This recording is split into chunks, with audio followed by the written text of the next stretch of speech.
nakita po ninyo, ano po yung mga nais nyo pong i-share rin po sa amin. Thank you very much, Mr. Chair. Thank you, and to our special guests and fellow public servants. Magandang umaga ho sa inyo lahat. I had a very brief stay with ICI, Mr. Chair.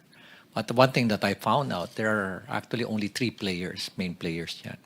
Yung mga korap na politiko, yung mga korap na mga bureaucrats, and we're talking about infra, ibig sabihin mga korap na DPWH officials, at yung mga korap din ng mga contractors. Lahat sila korap dyan. Lahat. And the way I see it, it has become a cottage industry, a livelihood program. Sa laki ng perang involved. There should be 5 major players. Yung funder, which usually yung mga lawmakers, the DPWH at yung mga contractors, local government at yung community. Pero in is out, yung dalawa. Last dalawa. So sila lang nag-uusap. Most of the time, when we ask them, bakit hindi kayo transparent sa records? Bakit hindi nyo ilabas? Ang lagi nilang sinasagot is, paano kung i-alter nila? Paano kung baguhin at sirahin kami sa social media? So ibig sabihin, anong mechanism? And that's the reason why we're pursuing this, itong transparency and accountability mechanism. And na-introduce nga itong blockchain sa amin. So pag in-introduce mo, sinabi mo na sa mga official na yan na, o bakit hindi nyo i-blockchain? Wala na silang rason. Kasi very weak yung kanilang alibay. Nasabihin na, hindi namin gagawin yan kasi baka nakawin. O kaya baka i-alter para sirain pa kami. It's a very weak alibi, pero may rason pa rin sila. May lusot sila. I was really surprised when suddenly I was asked, or there was a press conference, without even consulting me, calling for me, and it was actually a hastily arranged press conference. Then suddenly, binabanggit na doon na, I'm not an investigator, I'm just a legal advisor, when in fact, sila naman ang gumawa nung designation na yun, legal advisor and investigator. So there were contrasting na mga pronouncement. Kakayanin ko pa yun eh. Tatanggapin ko pa yun eh. Tatanggapin ko rin na wala akong authority over the PNP CIDG, which is true.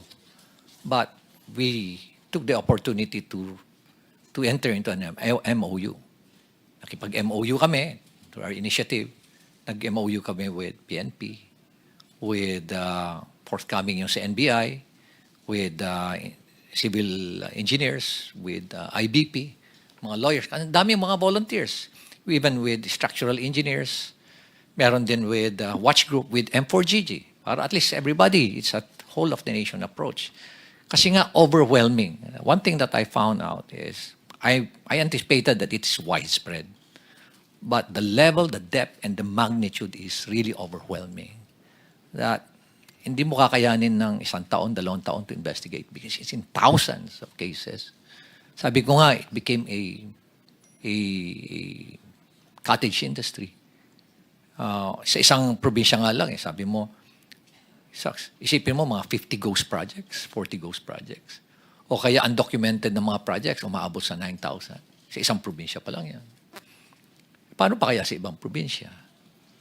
At ang isang mga nakikita namin doon is, why is it na ang lumalabas sa NEP for a particular district, 1-point-something million lang ang hinihingi mo? I have the records.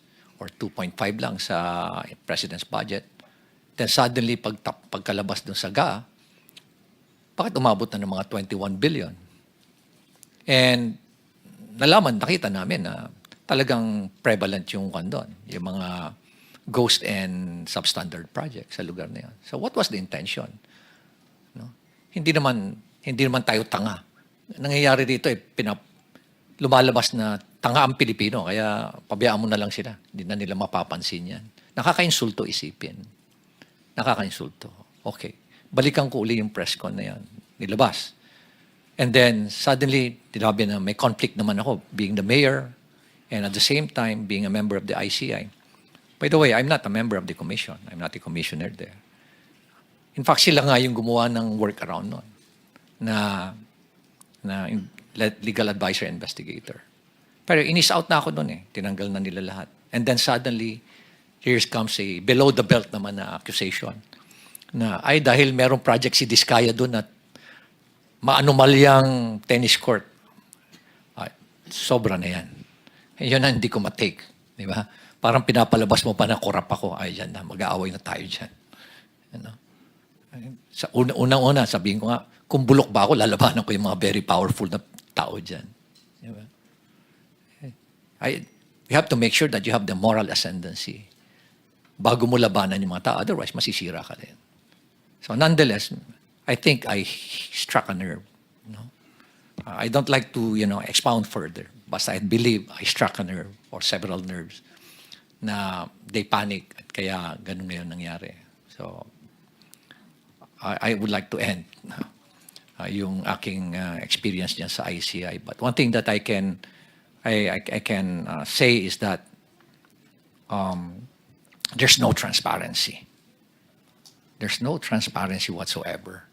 Nakita namin yan ni Secretary Vince. Tinago lahat. No? And they are just so comfortable doing it. They're not afraid. Imagine, hindi man lang nila naisip na paano ang taong bayan. Nakaka-insulto pa. At ito nga, lately nga, sinabi pa na yung involved na congressman dyan, si Saldico, he did not abandon it. It was a sacrifice. My God!